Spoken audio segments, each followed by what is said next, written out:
And maybe we also check your mic before we... Can you Zoomers hear me? Yeah, I can hear you. Hi. So how many are you? Yeah, so the people we have participating remotely, oh, you can't hear me, can I? Yeah, of course, you need to unmute it. As Zoom Tech, I'm happy to introduce our remote participants, Juliana Frost, who is our Zoom host, Franz Friedenhall, and Juan Sebastian Geraldo Armia. And Juan, do you have anybody else with you? I know you're part of a community that's participating. Yeah, but this morning is only me. This afternoon, the rest of the guys will join. But okay, welcome. Right now, it's just me. Thank you. Hello. So welcome, everyone. Welcome, everyone on site, in person. Welcome, everyone on Zoom. My name is Gerrit. I will be your room chair and just shortly say that we're going to start. I'm very happy that Gal is with us, and we will have a short hour for an interactive workshop entitled, "Excuse me, can I ask you something?" And I will just hand it over to you. Yes, hi. So when I got ready to make my presentation, I was sitting at home and I told my partner, you know, like, I don't know what to say, it'll be boring, no one will come. And he said, you know, people here are either living in a community or studying in community. So just talk about yourself and it'll be interesting to someone. So I decided to take his note and to start by introducing myself. And no, this way? In this direction. This direction? To the laptop over there. Ah, no? No. Maybe okay. I just make it manually. Not pressing the right button because maybe that way? No. No one will never know. So this workshop is based on my thesis, which I did in anthropology, but it's not, the thesis was not about my life, but it was about two other groups. And we will now not talk so much about them as we're gonna talk about us mainly. Hey, worked. So this is me, where you can see, and this is my group. My group is called Chama. It's Mercury. It's called after Freddie Mercury. Seriously.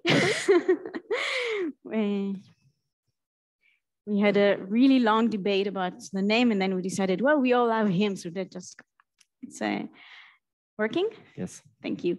And this picture was taken in the first lockdown, and we had a major holiday in Israel, Pesach. It's like one of the two most important holidays, and we celebrated it together. As you can see, we were all dressed up, and today it's taken 2 years ago, and today we have 3 more babies in the group. But as we could see, we were very fortunate to be able to celebrate the holiday together and not via Zoom like everybody else, and eat together and sing together. And for us, you were talking earlier about communities that were stronger by the pandemic and communities who were weakened. For our group, it was really, really strengthening the pandemic. We're not allowed to say it, right? Because pandemic was a very bad thing that happened to all of us, but also for us, it was really strengthening. And I will talk a minute about Pelech, our kibbutz, because I know some of you know kibbutzim, but our kibbutz is really a unique one. And not everyone in Israel also understand our weird way of living. We are in our kibbutz, we're about 60 families. And we live in 8 groups. Each group has its own way of life. I share all my income, all my money with 5 other people. One of them is my partner, and 2 of them live in Florence, Italy. And one of them lives half the week with us and half the week in another place. So it's a really complicated way to share money, to share income, to share a life. But we work very hard to do it. But as you could see in the earlier in the picture, we are 10 grown-ups in the group. Only 6 of us have, we call it hashutfa, like the sharing. It's a weird name. But we have some things that we shared throughout the whole kibbutz, all the 8 groups, which is, as I wrote, it's like education, because we live up a hill in a remote area, so we have to have a car to go almost anywhere. You have to get a car to get milk. So we share cars, and we share our health. What's out? Health insurance. Health insurances and big spends. If you have like an health emergencies, we share the money together throughout the whole kibbutz. But what's interesting in our way of life, I think, is that we have groups that are like an extended family. We are 6 families in my group. And we have like informal groups. Me and 8 other women, we're like, we call ourselves it's not going to be PC, I'm sorry. We call ourselves like the Indian mothers. And we used to meet once a month in the full moon and talk about like this month, Indian woman of the month, and read together and talk about our life and what happened to us the other month and what we're expecting through. And it was a really informal group. I mean, everybody who wanted could join. And you'd say, from my group, I was the only one for half a year, and then 2 from my group joined because they heard it was so much fun. And I think, as you can see, like in the drawings, there are, the one in the left is like the really strict communities. You have you and your family and, your community, and then your town, and then, maybe your region or your state. And the one in the right, you can see, I think it's more like what we live. You can be a part of one group, you can be a part of 3 groups. You have your like mother group. Everybody in Pelech, which group you belong to. But you can be in so many other formal or informal groups.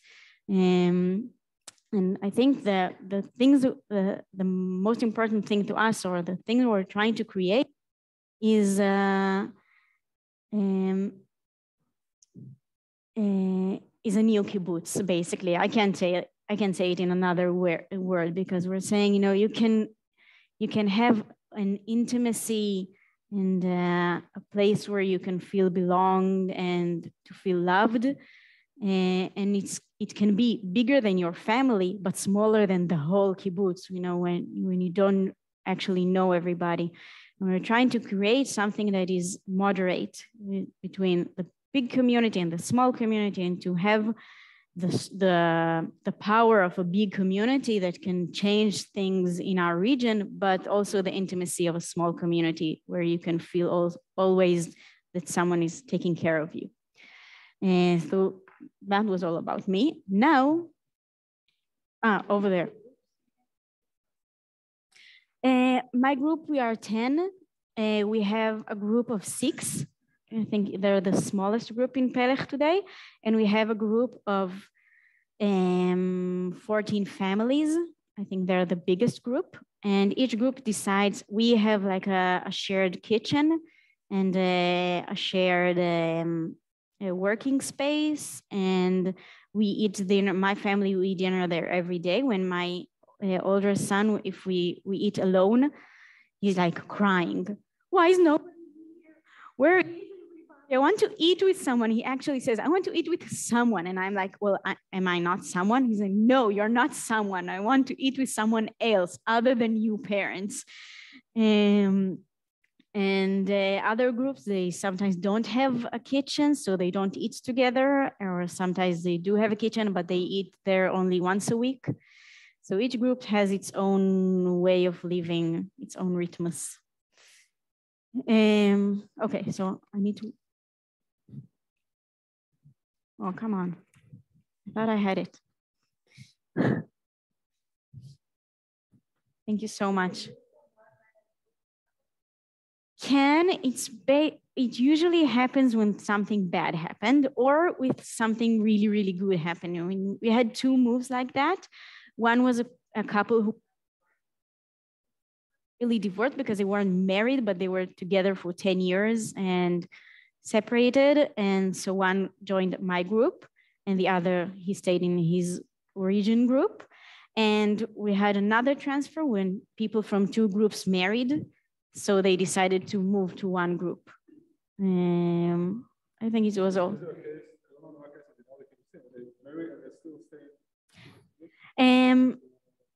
Yes and no. We don't have like a couple like this in Pelech.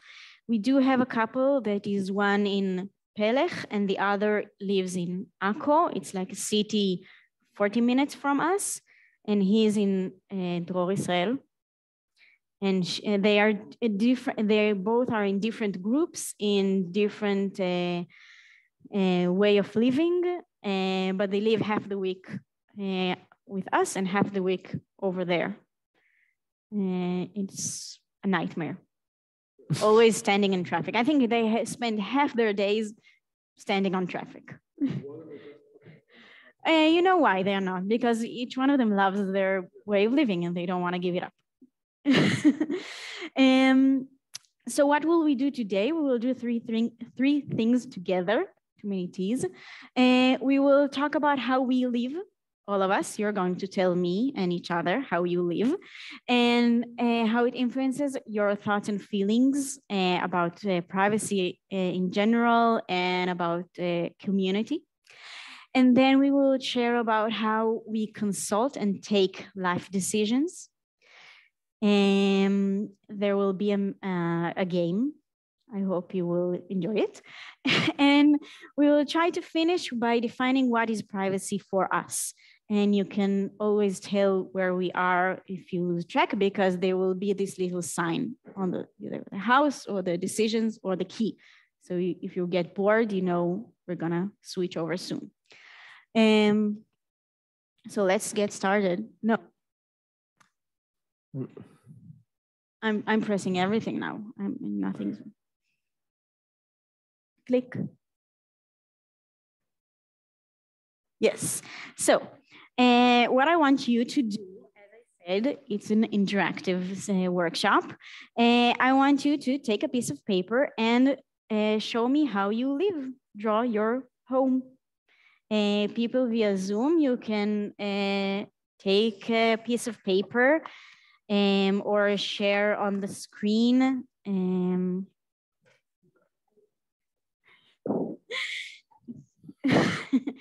Wait, you need more?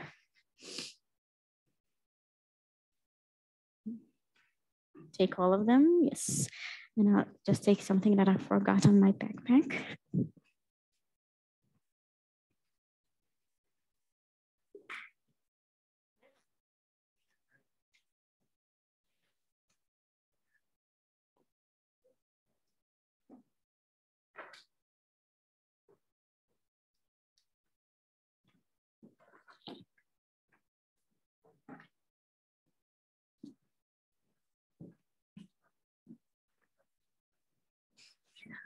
Okay, so it doesn't have to be fancy, just sketch your home. What rooms do you have? Where does everybody live?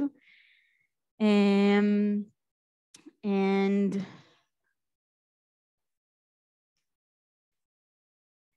just close the pen when you're done, and then I'll know when everybody's done.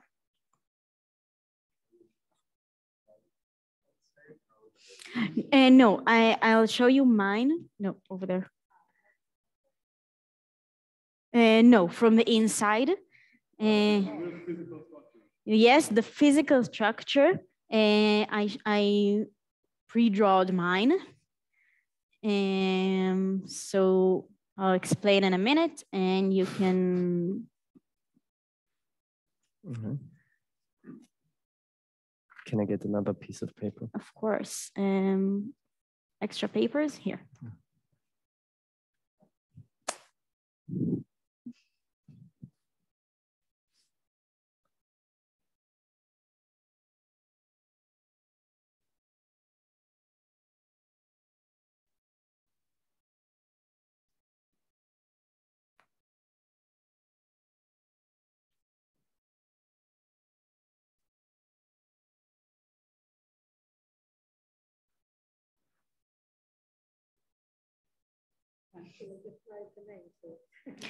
Yeah, because I'll soon ask you to share with the person sitting next to you.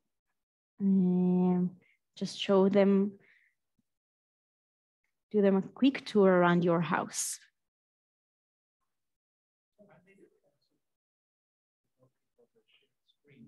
Great. Okay, of course.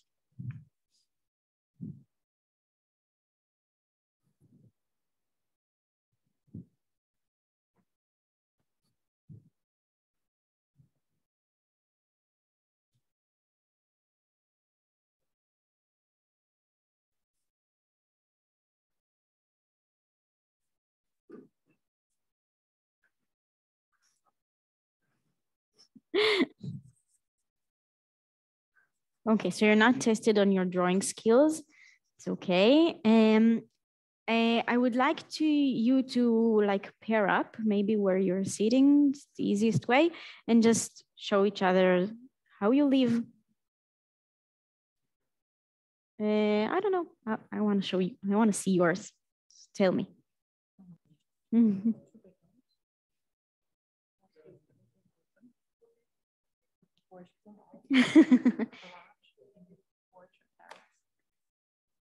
It's a fireplace in the middle. That's really nice. And do you have one son or daughter? One son. I was right the first time. And do you share your bathrooms, or do you each have your own bathroom? So you don't share it's luxury, mostly with a son.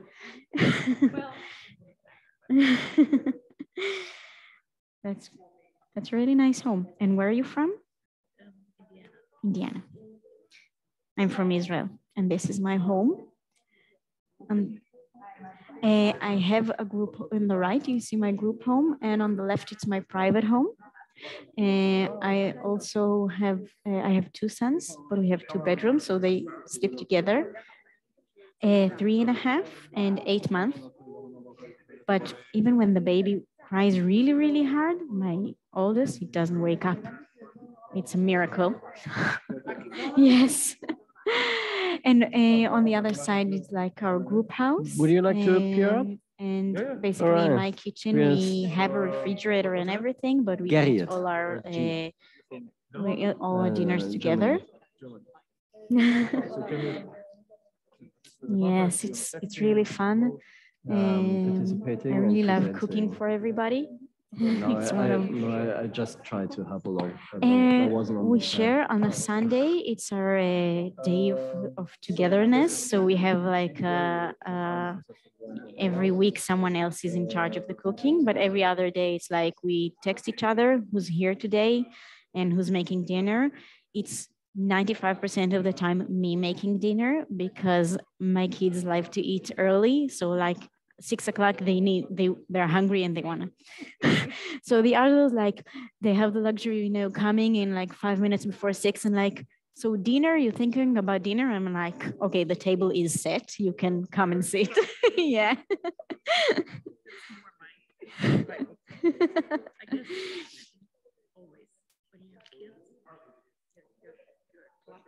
Yes. Yes, and also like it's really a matter what kind of eaters are your kids. My kid is like, you need to sit him down, otherwise he won't eat, he won't.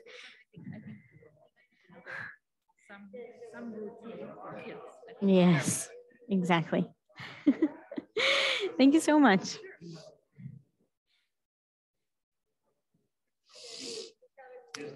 So I'm going to interrupt your conversation for a minute because I want to ask you another question. I want you to tell each other, not only like, oh, can you click me?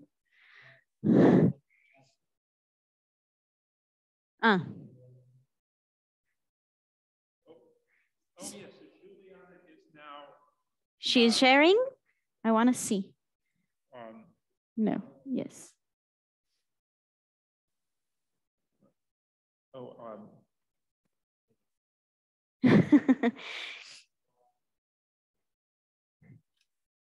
It's okay. Can you just that's great. So can you just click me once, and then I will give you another question, and then we can unshare the screen again. So now I want you to talk with each other. What are the private and public spaces within your house, within your home? And in where can anyone enter? Where can I, as well, you don't know me, so a stranger, where can I sit? Where can I be? And I just wanted to say that nowhere is a legit answer. So share with each other, where can anyone come? Where can anyone sit?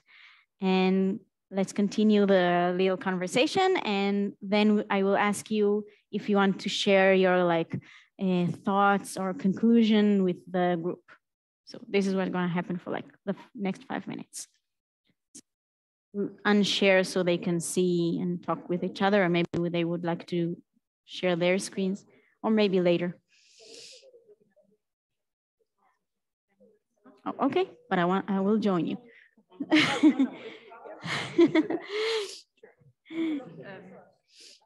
All of this is open. This definitely true. Mm-hmm. So I think bedrooms and if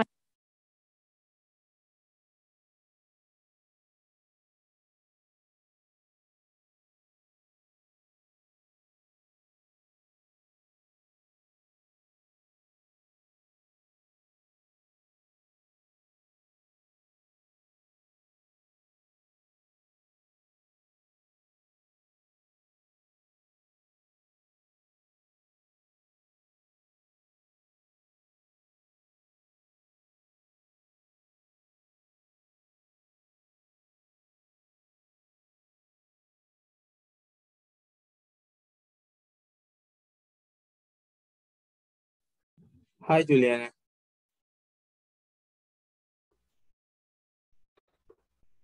Good morning. Hi there. Hi. How are you? I'm good. How are you? Nice to meet you. Same here. So how do people enter into your community? Where are your private public spaces? yeah, I was gonna show you another one. I had it ready, and then let me just see. I don't know if can you see me opening screens? Like tabs? Or is it? Not yet, no. Okay. I see the original Still house. Okay. I think, let me just do it again. So it's a bit more clear. Okay, it should work now.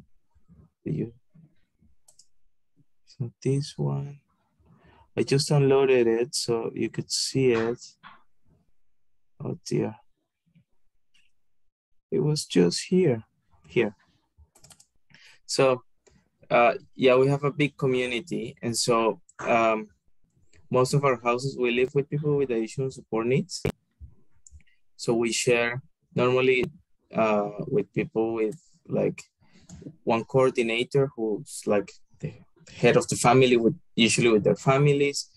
then short-term volunteers that come for a year, and the residents, which are the people with the additional support needs, and often it's in the same house. We all have private rooms, but share the kitchen, the bathrooms. The family, like the people who stay here longer, usually have a bit more of private space, especially if they have children.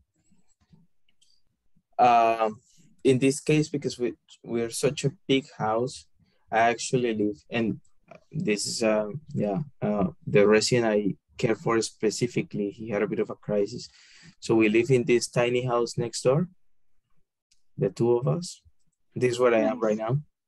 And but we have all our meals here, all our evenings we spend here, basically everything we do here, breakfast, lunch, supper, evening, sort of recreational time.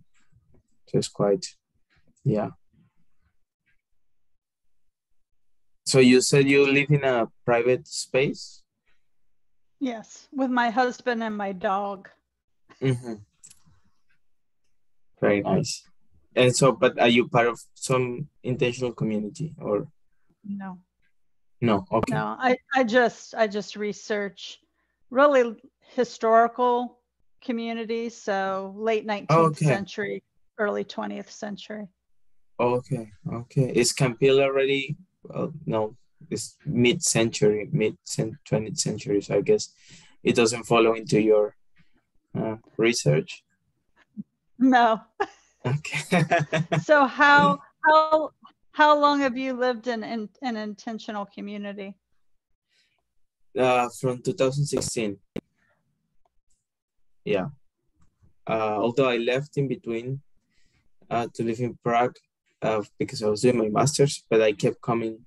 Like it was just 2 years, and I kept coming for holidays, and then after I finished, I came back. Nice.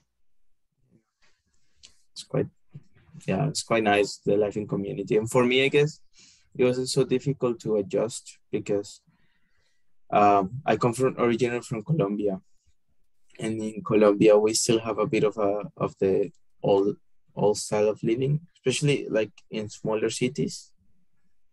So my city is quite small, and then I grew up with like open doors, neighbors, having an opinion, neighbors coming every day, food always prepared for whoever came, because I grew up like sort of the whole day spending at my grandparents, which the whole family will come. There was always food there and coffee always prepared, and then everybody at night will go to their house. So, and everybody having an opinion on your private life. So in a way that helped me to live in intentional communities. Yeah. So do people visit often? Like, is there private public space where you live? It is residential, so we all live here, but it's quite open to the community, to the outer community. Well, with COVID, we had to close a bit, and we're reopening now. But we do have a massive home where we rent it out, or we actually do a lot of free events. We have concerts and theater. We have lots of musicians here. We have like 4 plays a year. And so that's all open to the outer community. We have a cafe, store, a bakery, a gift shop, and that's all also open. And we do have day placement, so like people with additional support needs that need like a meaningful workshop, like a workspace, but they don't live here, so they come every day to work here. So it is quite open. It looks like you're gonna turn the sound back on. So it's been nice briefly chatting with you. You too.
mean, I live in a big intentional community, and so people would come in without knocking and see if anybody is there or something. The doors are open, but guests wouldn't. We are also a seminar center, so the guests wouldn't come in.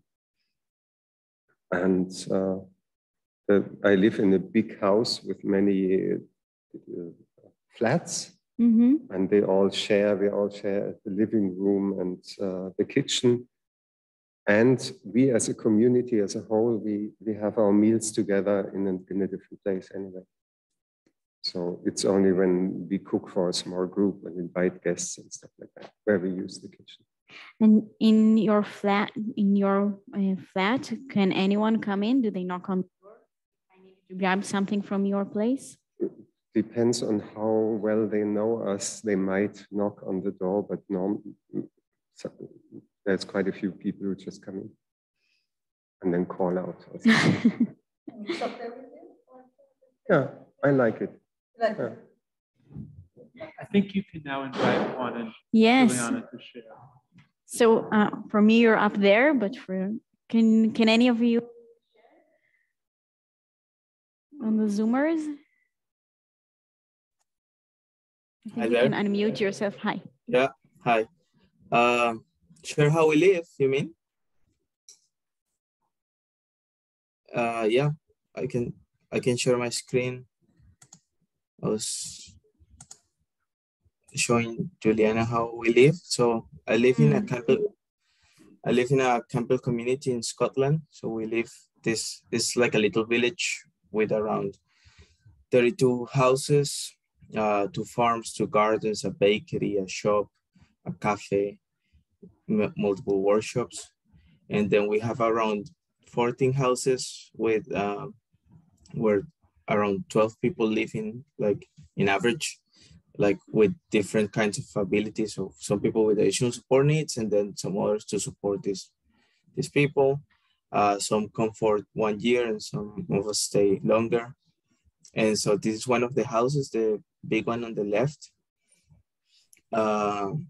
And this is quite a big house. So we are 6 people with additional support needs and 5 co-workers or supporters.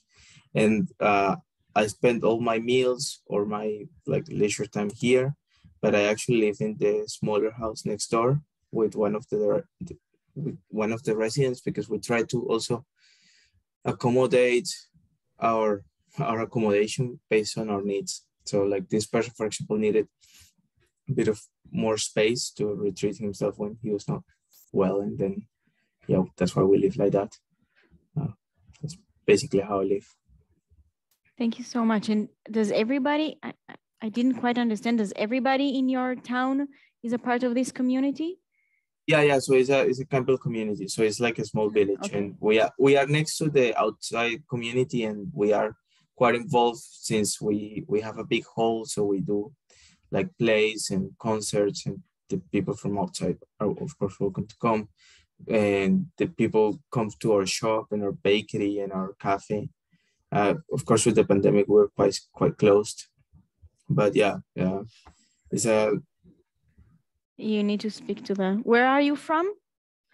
Originally from Colombia, but I live here in Scotland. Where is here? We didn't catch. In Scotland. Scotland. Yeah. Where in Scotland? Aberdeen. In Aberdeen.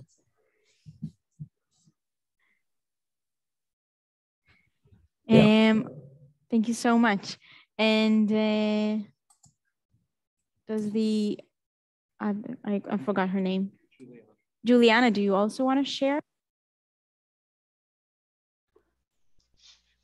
I'm not quite an artist and not really great at sharing my screen, so I'll do this, but then I'll just sort of talk about it. I live in a private residence with my husband and my dog or fur baby, and it is on close to 20 acres. 3 bedrooms, 2 full baths, 2 half baths. I look like a very bad environmentalist really in this home, but we bought it to eventually sell it was the idea when we built it. I used to be a residential builder, so it's a ranch, very much inspired by arts and crafts movement. So now you have all this place, and do you have many visitors that can come and no, because no, we are extremely private, almost like hermits is well, what my son calls us. But we've lived in this community in Manchester for 20 years, and very few people know us. It would not be a good idea to come to our house unannounced. Okay, thank you so much. So I think we got a glimpse of privacy in like the physical meaning of it. And now I want to switch to another way of understanding privacy. And now we will talk about decision making. In my thesis, I have a whole part that I asked people, what are the big decisions of your life and where do you decide them with whom? And not only the private one, but also the group decisions. How do you decide where to move, whether to buy a house for the group, So we're gonna start by asking you, as I said, okay, can you click me? Okay. Well, yeah, it's working. So one last thing about the home. I am short on time, but I will just say a couple of words about that. One of the most interesting ideas that I met while researching the whole ideas of privacy and how people understand it is privacy is a fractalic idea. In your home, there are parts that are public, like your living room. And in your private parts of the house, like your bedroom, there are places that are actually a little bit public. I mean, if I go into your bedroom, I'm not going to do that. But let's imagine that I'm going into your bedroom because I need to pick something up from there with you. I'm not there alone. Maybe I can sit on the bed, and maybe I just really can't. Maybe there's a chair in which I can sit, and maybe no. And maybe if I'm sitting on the bed, it's okay, but I can never touch your pillow. Because the idea is that every place that we're in has a private, and look at our room around us. There are private islands in it. Your backpack is a private island. Your chair is a private island. Maybe the stage is a private island because not anyone can go up there. So I really love the idea that you can take every big place and fractalically, I don't know if I can say it, divide it smaller and smaller places. So I have like 10 minutes and we'll do a short game. And then I'll send you to lunch. So I'm gonna give each and every a decision, something to think about, and I will ask you to say if you are going to decide, not talk, not consult. Where are you going to decide this thing?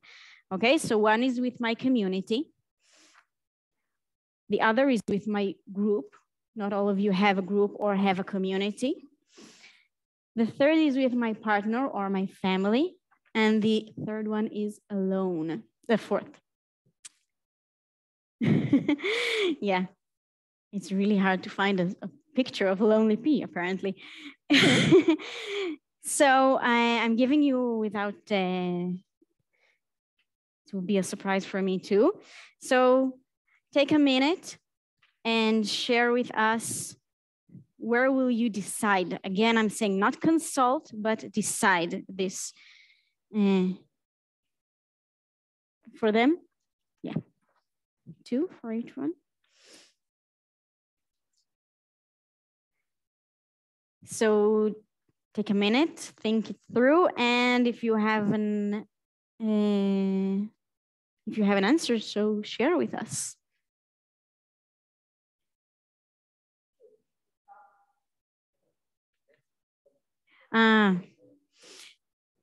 Yes, the talking stick. So my thing is changing my job, and I would do that alone. Not even with your partner? No. Even though it will... It's something that it's my 12-hour day thing, and I need to decide myself what I want to practice, do, and for my living. And if you would decide to like quit your job and try do art the entire day, and will your partner be like upset that you're not earning money? Is it an okay decision to be making on your own? Yes. Yes. Okay, that's interesting. So you can put it under alone. Who wants the talking stick? I think what she said is she consult him, but she decide by herself. This is the difference. A conversation, I guess. Yeah. Something important in my life. Yes, but and I you will decide alone. Who else wants to share with us? Or maybe I volunteering from or Zoom? for a candidate or a party. I think with my partner, because he usually cooks, so I have to, you know. Volunteering for a candidate or a party. So he's the organizer, so. So you can put it with your partner.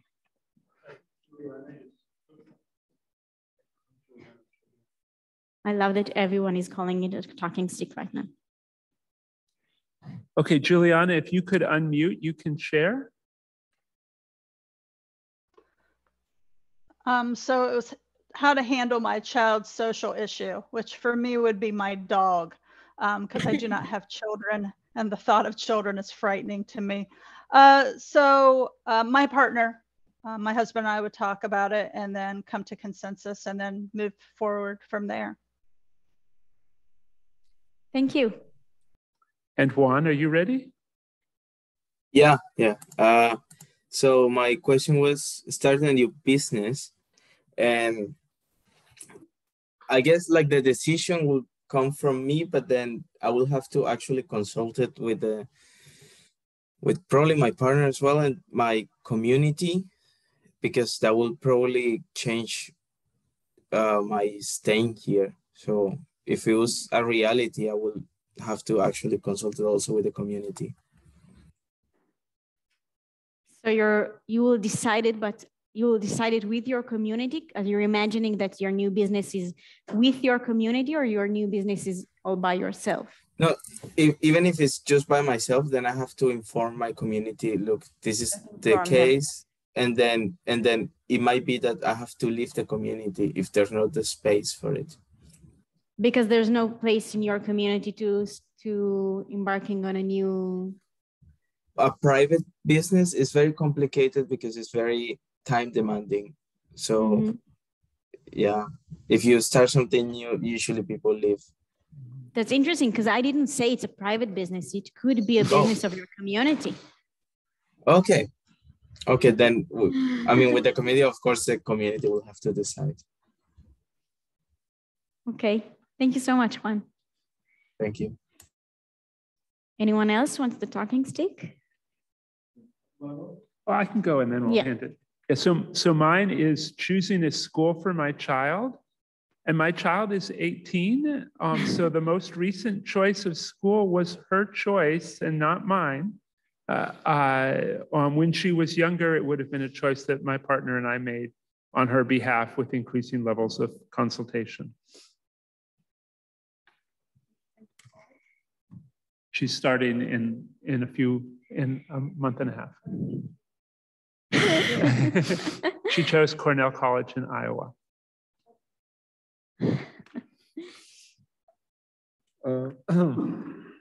So I got buying a car. So I would put between alone and partner. I mean, my wife doesn't really care about cars too much. She will care, or she will care about other aspects of the car than I would care about. And I will make the decision eventually, but not totally alone. So it's somewhere between. Somewhere in the middle. Yeah. All right, I can go on. Traveling abroad for a conference was a really hypothetical Hypothetical question, yeah. Yes, I consulted group and family, which kind of like blurs into each other, as I'm not into a one-on-one partnership. And yeah, in the end, I decided it by my own.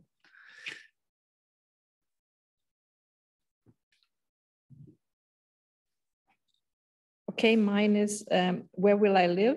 I live by myself, so I make decisions for myself. Makes it easy on the one hand, hard on the other. Yeah. So, I forgot you. I'm so sorry. I have supporting my elder parents, and of course, depending on what that means. Mm-hmm. But if it means a major engagement, I would definitely consult with all levels, community group, partner. And yes, of course, the decision is always mine, but if the consultation would mean everybody said it's not a good idea to do it this way, of course I wouldn't decide against it. Mm-hmm. So you can put it in. That's really interesting. So we play this game with people who are new to Pelech, and we also, when we have people to like come and meet us and introduce ourselves, and when we have people that are interested or maybe coming to Pelech, so we play this game, and every time there's really, really different answers.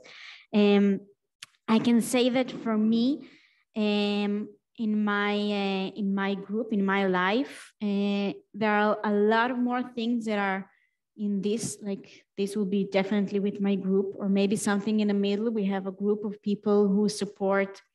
Just today, I was really texting with in a WhatsApp group that is for people from my community that support a specific party. And someone from that party there's an election coming up, and someone from the party said she was living the public life, and everyone like texting, oh, what does it mean? Does it mean that she's... So for me, a candidate or a party is definitely something that I do together with, and it will really change if everyone in this group will say, you know, we're not supporting this party anymore, I would definitely will not support them also. And ma? And also, yeah.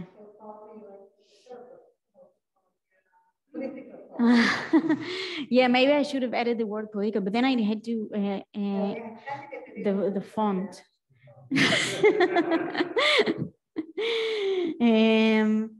So for me, everything that is money related, like buying a new car or starting a new business, is with my group. And I think there are many things, there are many nuanced decisions, there are many nuanced moments in decision making that that for me, the most interesting moment in time is then the precise moment when you make the decision. You know, it's never really a clear moment in time. You consult with your friends, with your family, with your group, with whomever, with your God, I don't know. And then there's like this really, really tiny moment when the decision like drops. And for me, it's really interesting when I talk to other people and when I did my interviews to to help people tell me when this decision dropped, because I think many times we sit in a group, but we basically decide on our own. And many times the other way around, we think that we decided on our own, but we sat with friends or family or a community, and then actually the decision dropped. And I think it's a really delicate moment. So can you just give me my screen? Okay, yeah. Just a small comment. Now that you mentioned family, like in South America, especially in smaller cities, it is quite common that also it wasn't there in your list that the whole family, but the extended family, cousins, uncles, aunts, they also have a major influence in your decisions and in your life. And like coming from that background helped me to be here in peace with people having opinions on my life. Yeah, definitely. It takes some getting used to people having opinions on your private life. I mean, I have opinions about everything all the time. I think people are tired of living with me. So if you could just give me my screen is it for you or him? Could you just give him, could you just smaller their faces? I didn't catch your name. You want the slide? Yeah. Did I put the slide back up? And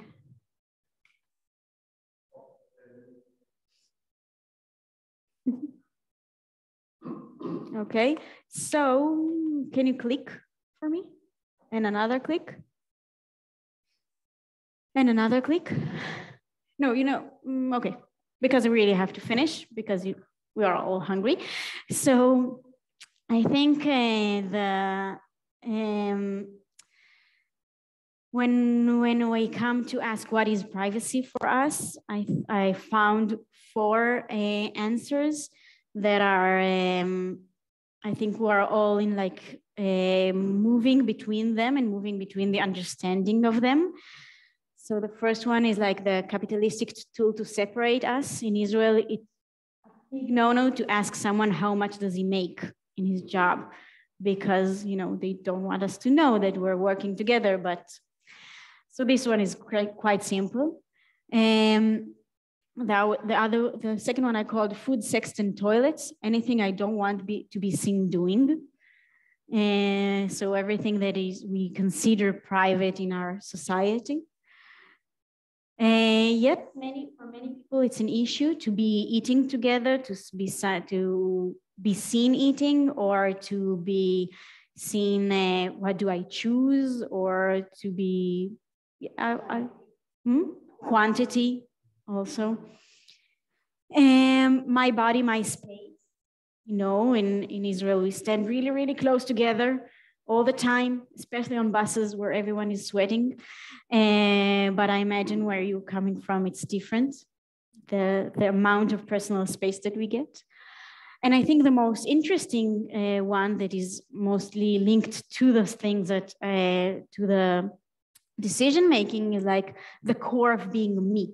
Secrets, memories, ambitions, the things that I consider being me. So I want to share them with you because you're my friend, and I don't want to share them with him because I don't know him. And it makes the question of decision-making a part of creating my own identity, and creating my own identity with my group or with my community, with my partner, makes us more together, we share the process of creating me, or the process of creating us.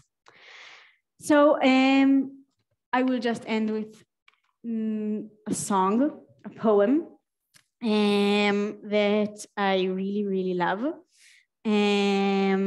I tried the translation is mine and it's not really good, but this is all you have. So it's a poem about how to create poems. And he said, like as a bee who makes her honey from the nectar of the world, and not as a spider who weaves his webs from within himself. In Hebrew, it sounds better. And I send you all with, with the thought where in life are we bees and where in life are we spiders? And that's all, I think. Thank you so much for sharing and playing along with all my weird games. Thank you.